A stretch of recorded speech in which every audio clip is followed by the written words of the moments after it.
Good day, first and fourth hour. Today, what I'd like you to do is, there are two worksheets, all right? You should be able to complete these.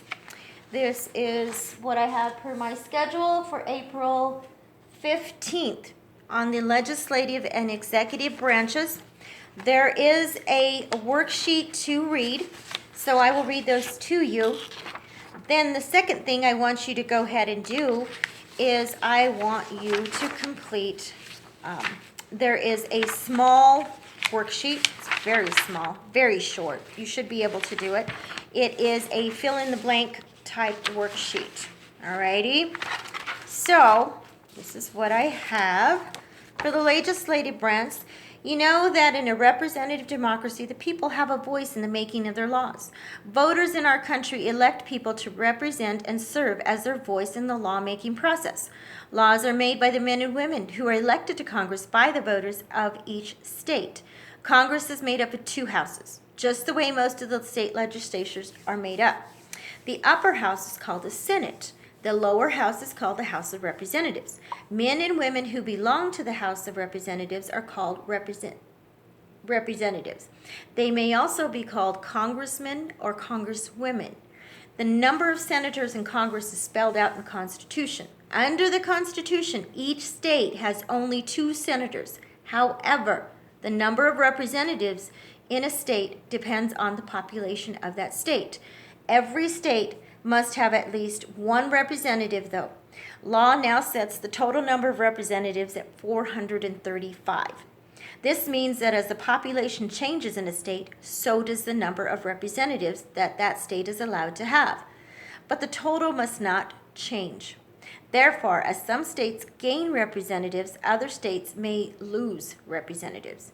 Each of the 50 states elect 2 men or women to the Senate of the United States. Those senators stay in office for 6 years. Then they must try to get elected again if they want to stay in the Senate. The number of representatives a state sends to the House of Representatives depends on how many people live in the state. Representatives stay in office for only 2 years.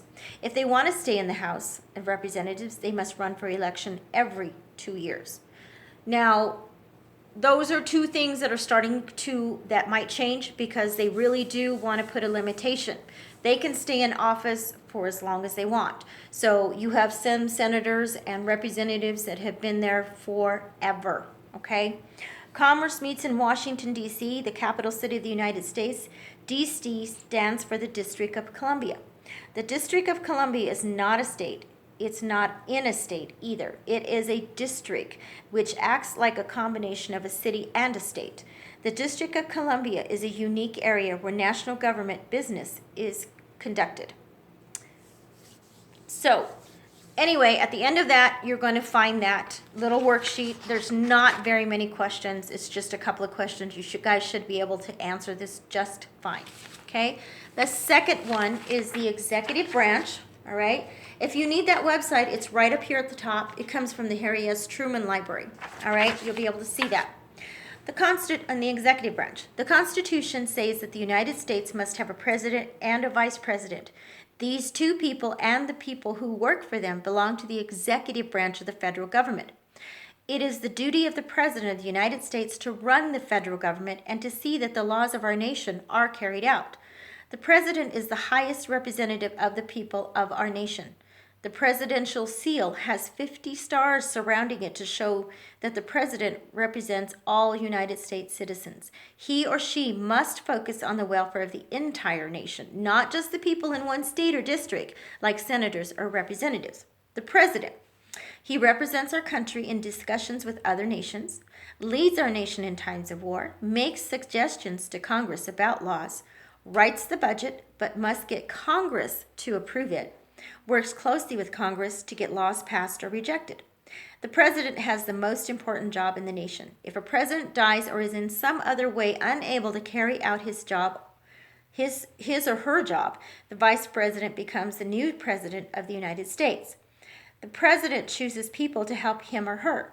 Some of these are on the president's personal staff, like the press secretary, speechwriters, and policy aides. Others are the heads of executive or cabinet departments. Others are heads of the White House offices or agencies. So, and once again, there's questions there. All I'm asking you to do is based on what I read to you or what you read on your own, you should be able to answer these. All right? Have fun with it, as always. Miss you guys. Stay healthy. Talk to you soon.